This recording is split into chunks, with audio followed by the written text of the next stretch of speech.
Basic knowledge में क्या होता है कि रेजिस्टेंस, वोल्टेज, करंट और रेजिस्टेंस अपने जो इलेक्ट्रिसिटी के 3 आधार स्तंभ है, वोल्टेज, करंट और रेजिस्टेंस। इन तीनों के बीच में आपस में संबंध है, तो उसी से सारे नियम बनाए गए हैं। ओम का नियम बना तो भी, किरचॉफ का नियम है, और सीरीज, पैरेलल, ये सारी चीज़ें जो बनती है उसमें मूल रूप से होता है वोल्टेज, करंट और रेजिस्टेंस, और साथ में एक चीज़ है पावर। ये सब का आपस में संबंध है। आपको प्रैक्टिकल करना है। सप्लाई हमारी 2 प्रकार की, एक तो एसी और दूसरी डीसी होती है, ठीक है।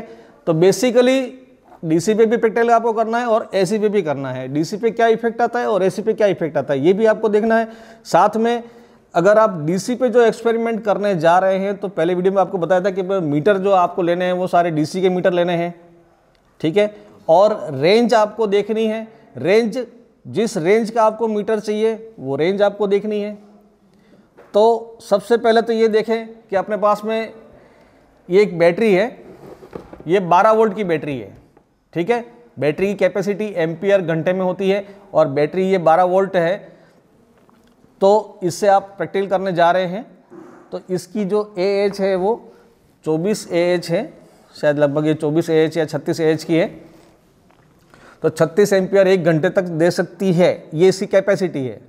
तो ये थोड़ा ध्यान रखना है कि हम जो बैटरी भी लेवें, कि ऐसा नहीं कि 12 वोल्ट की छोटी बैटरी ले लेते हैं और घंटे भर में डिस्चार्ज हो जाए। तो ये बैटरी हम प्रैक्टिकल करने के लिए जो ले रहे हैं 26 AH, 26 एम्पियर घंटा, 1 घंटे तक जो है ना, इतना तो अपन डिस्चार्ज उससे ले सकते हैं। तो अपने घंटे पर तक प्रैक्टिकल करेंगे, थोड़ी देर के लिए लगा के फिर छोड़ देंगे।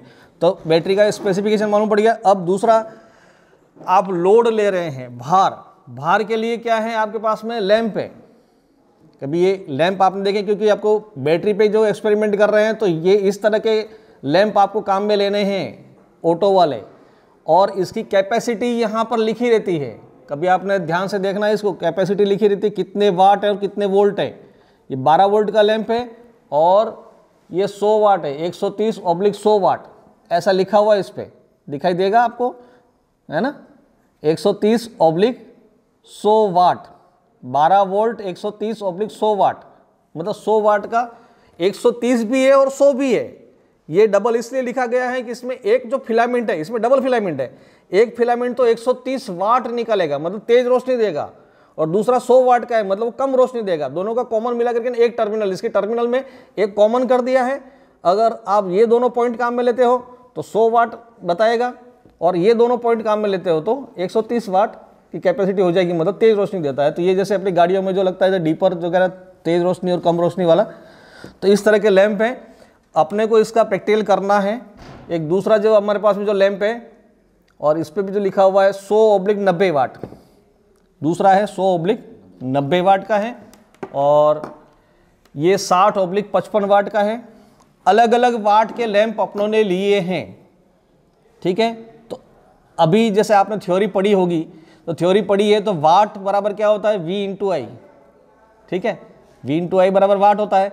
12 वोल्ट आपके पास में है, तो ये जैसे अभी आप एक लैंप लगाने जा रहे हैं, माना कि ये लैंप 100/90 वाट का लैंप है आपके पास में, ये लैंप आपका 100/90 वाट, माना कि आप मैक्सिमम 100 वाट का लैंप आप ले रहे हैं, ठीक है। जैसे ये लैंप लिया है, इसकी करंट कितनी होनी चाहिए थी, एज पर कैलकुलेशन करते हैं, W/V।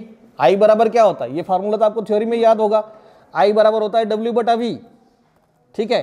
तो W बराबर 100/12, V का मान है 12, तो 100/12 करते हैं तो लगभग आएगा 8.3 या समथिंग, क्या 8.3 एम्पियर के आसपास। तो एम्पियर मीटर आपको चाहिएगा वो 8.3 एम्पियर है, मतलब 10 का चाहिएगा।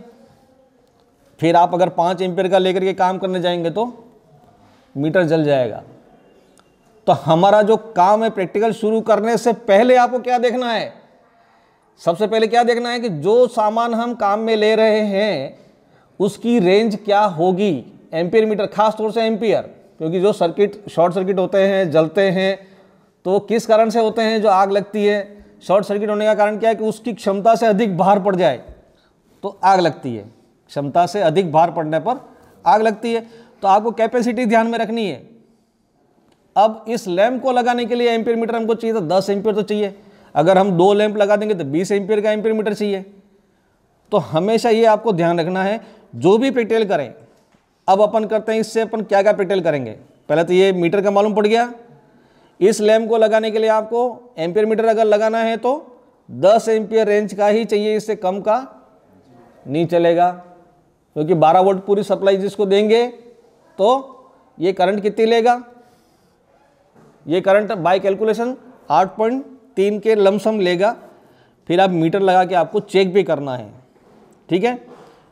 फिर आपको वोल्टेज कम करके फिर रीडिंग लेनी है, और लैंप बहुत सारे सीरीज में करके फिर रीडिंग लेनी है, और इसका रेजिस्टेंस निकालना है। आर बराबर वोल्टेज ड्रॉप मेथड से अगर आपको रेजिस्टेंस निकालना है, आर भी निकालना है, तो वी ओपन आई करेंगे।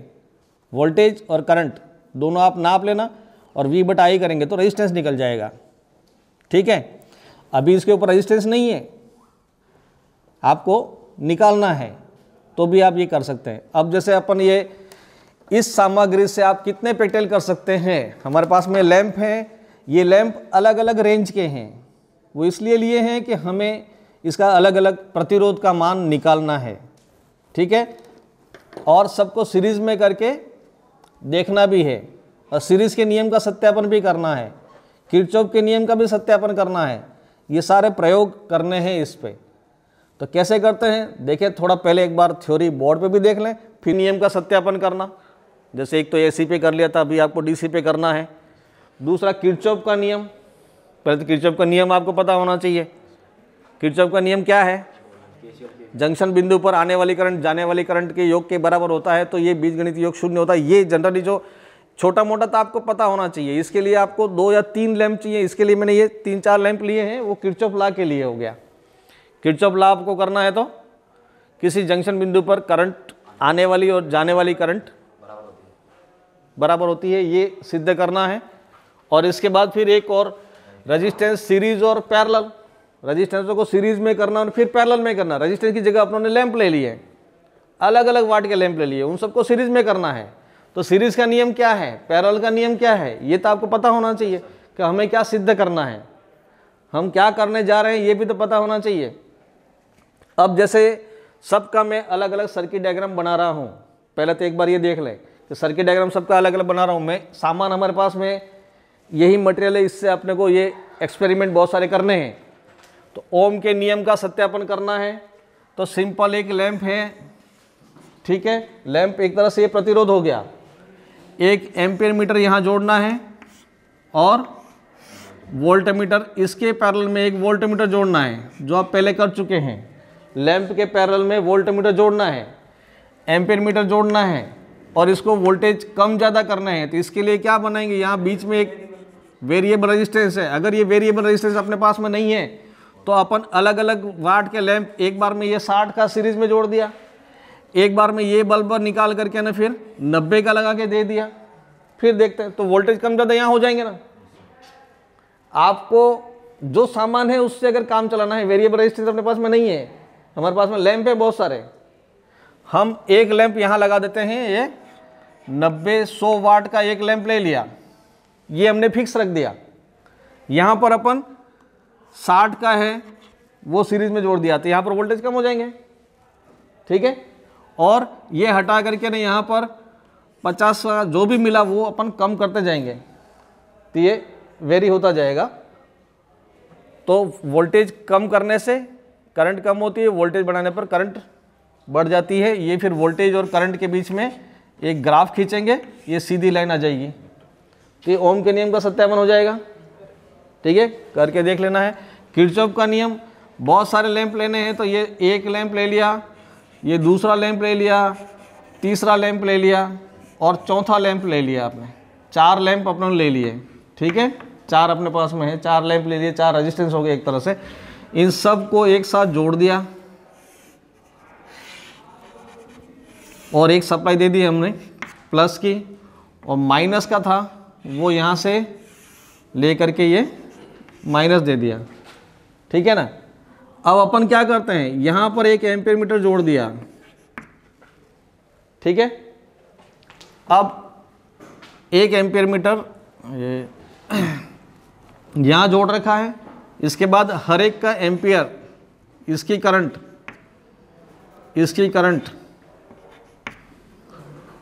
ये यहाँ पर अपनों ने 1 2 3 4 एम्पियर ले लिए। इन सब की एम्पियरों का जो जोड़ है वो इसके बराबर होता है कि नहीं होता, ये आपको सिद्ध करना है। अब आपको 4 एम्पियर मीटर अभी अवेलेबल मान लो नहीं है तो क्या करेंगे, एक बार ये जोड़ के देख लिया, फिर उसको हटा कर फिर दूसरी जगह लगाएं, तीसरी जगह लगाएं, ऐसा करना पड़ेगा। वो अपनी सुविधा के हिसाब से आपको करना पड़ेगा, नहीं तो फिर एक ही रेंज के 5 मीटर तो इतने सारे होते भी नहीं है और अवेलेबल नहीं होते, तो आपको इस प्रकार से कर लेना। तो एम्पियर मीटर एक बार जोड़ दिया, फिर हटा के यहाँ जोड़ना है, फिर हटा के ऐसे ये कर लेना है।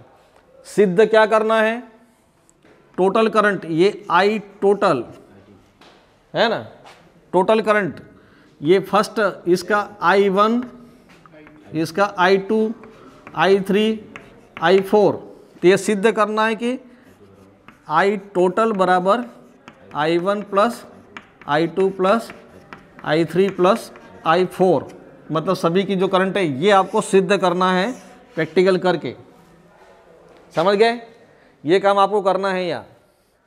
अब रेजिस्टेंस सीरीज और पैरेलल, रेजिस्टेंस सीरीज पैरेलल में एक लैंप अपनों ने 60 का लिया, एक 100 का लिया ना, जो भी ये 3 लैंप है 4 लैंप है अपने सीरीज में कर दिए।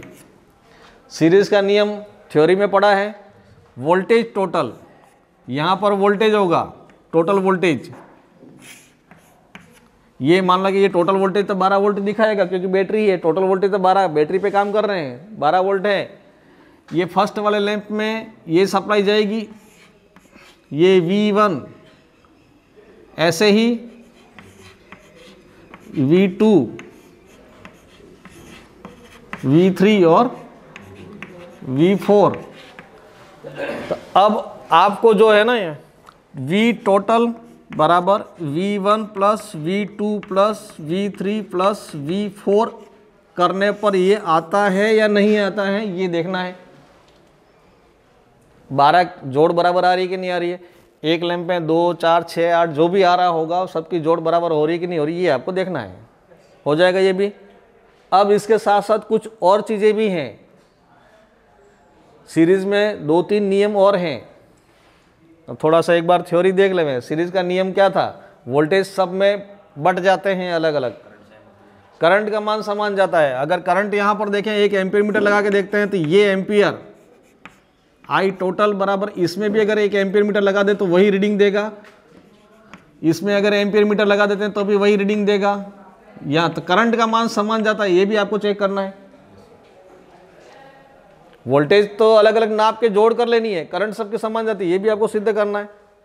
इसके साथ एक चीज और है, ओपन और शॉर्ट।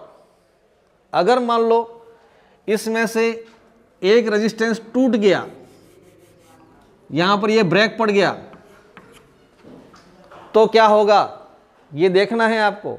एक का वायर निकाल के देखना है कि बाकी लैंप जलते हैं कि नहीं जलते, क्या होता है नहीं जलते हैं, तो ये करके देख लेना है। तो एक जगह कोई सा भी एक लैंप हटा देना, फिर सारी लाइटें बंद हो जाती है। इसका मतलब सीरीज में एक जगह कट लगने से सारी लाइटें बंद होती हैं।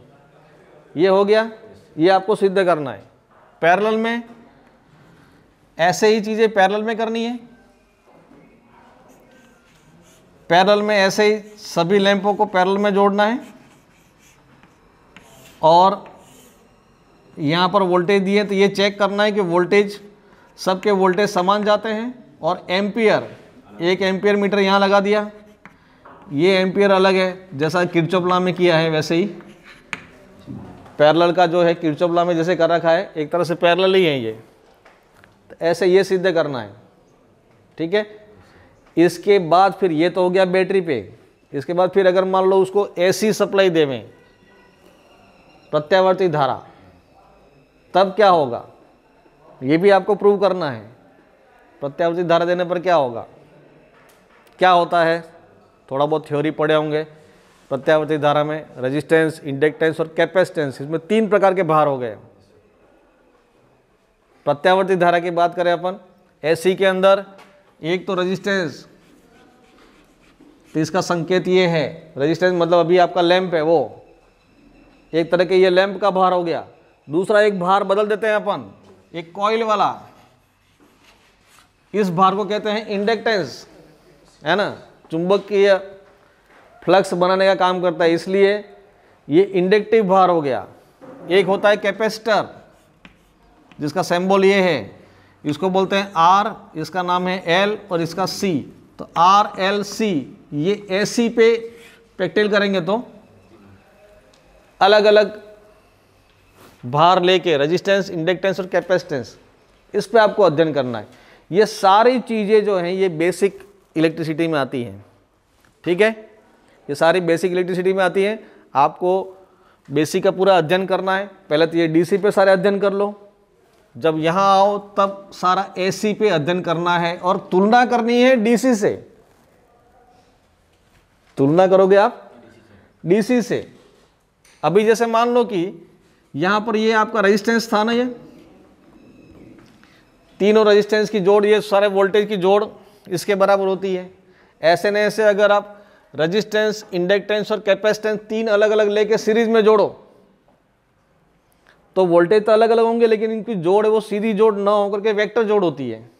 यहाँ पर थोड़ा सा आपको अधिक अध्ययन करने की आवश्यकता है। ऐसी सर्किट के ऊपर जब आप पढ़े तो उस समय थोड़ा सा कंसंट्रेशन ज़्यादा रखना पड़ेगा। अभी आप डीसी पे तो सिंपल है, एसी पे रेजिस्टेंस, इंडक्टेंस, कैपेसिटेंस पे जाएंगे तब जाके थोड़ा आपको गहराई में ज़्यादा जाना पड़ेगा, ठीक है।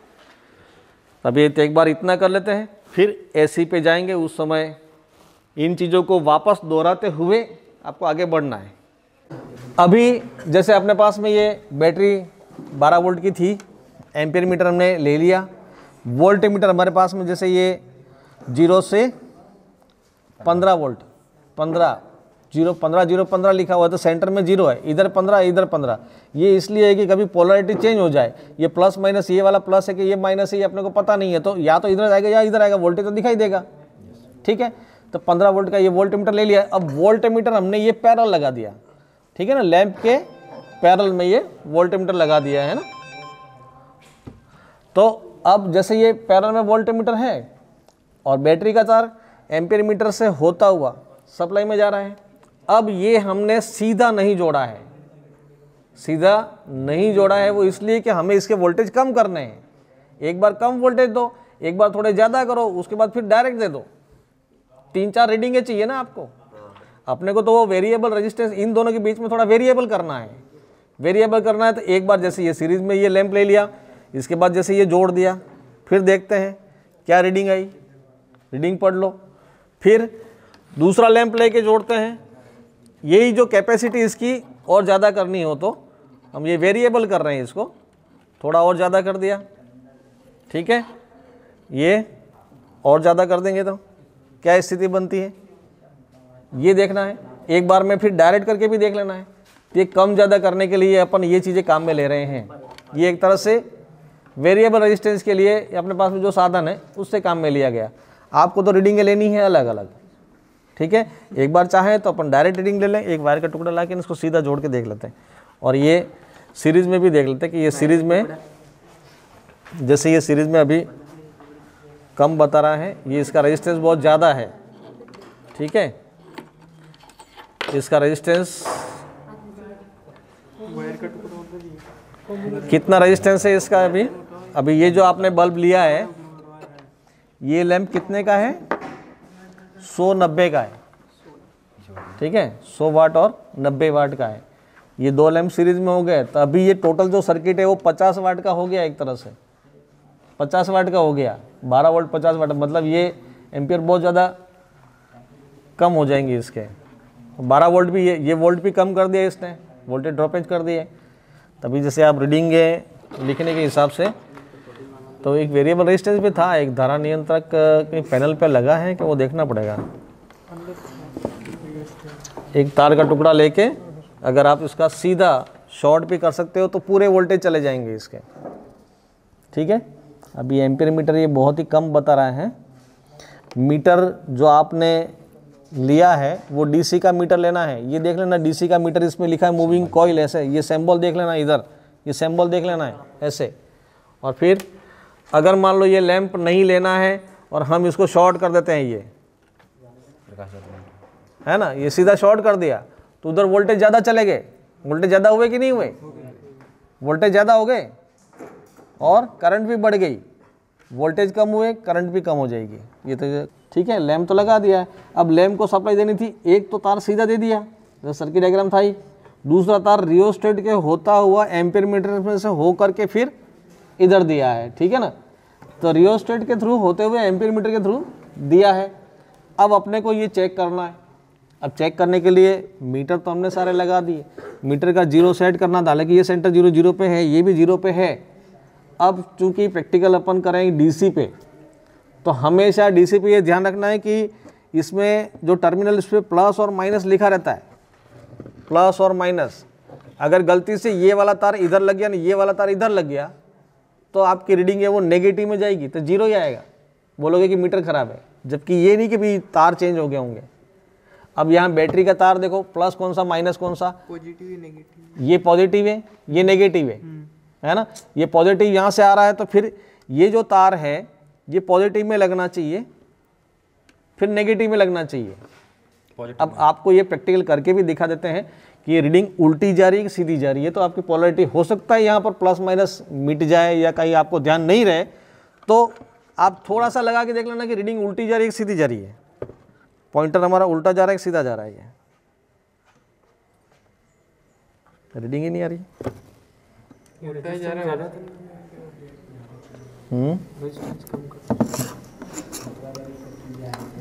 हाँ, ये उल्टा ही हो गया, ये इधर नहीं, ये तो चलेगा तो सही, चलना तो चाहिए ना, कुछ तो चलना चाहिए। रेजिस्टेंस। अब यहाँ पर ये देखो कि कहाँ जा रहा है आपका वोल्टेज, तो जा रहे हैं, बल्ब भी जल रहा है, वोल्टेज जा रहे हैं। ये मैं हाथ में इसलिए पकड़ रहा हूँ क्योंकि बैटरी है 12 वोल्ट है। एसी पे मत कर देना, ये एसी पे 220 वोल्ट है, तो उस पर ये पहले देख लेना चाहिए, हाथ दूर रखना है। ये तो अभी जैसे देख रहे हैं इसलिए कि ये उल्टा जा रहा है ये, तो आपका ये टर्मिनल प्लस माइनस चेंज करना पड़ेगा तो रीडिंग आएगी। डीसी के अंदर जो करना है ना प्रैक्टिकल, तो ये पोलैरिटी का ध्यान रखना है हमेशा। डीसी के मीटरों में ध्यान रखना, एक लाल कलर का होगा और एक ब्लैक कलर का होगा, ऐसे होते हैं। एसी वाले मीटर में दोनों लाल होंगे या दोनों काले होंगे, ठीक है। एसी एम्पीयर मीटर होगा तो उसमें प्लस माइनस पोलैरिटी का फर्क नहीं पड़ता, जबकि डीसी में पोलैरिटी का फर्क पड़ता है। तो जब भी प्रैक्टिकल करें डीसी पे तो ये पोलैरिटी का भी ध्यान रखना है। अब जैसे आप देखते हैं बल्ब तो जल रहा है, मीटर खराब है, ये मीटर चेंज करके देख लो जरा।